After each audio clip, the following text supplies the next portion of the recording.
بسم الله الرحمن الرحيم. هنا تقطيع عمليات البانيه. هنا أول حاجة معانا الستريبس.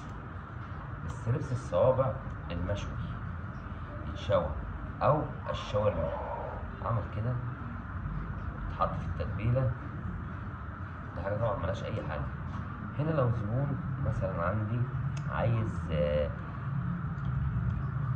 شرايح بانيه تتلف، بتبقى معايا الشريحة الخفيفة اللي ممكن تنبرم،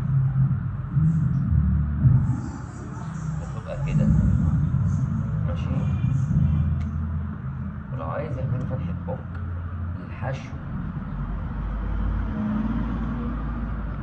كده عندي الحشو.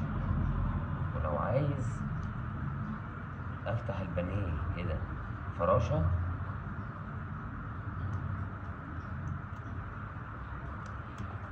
وهنا نقوله ان احنا ممكن في شرايح تخينة حلوة معايا للشوي. تمام. نرجع ونقول تقطيع البانيه بقى العادي بتاعنا احنا ادي كده.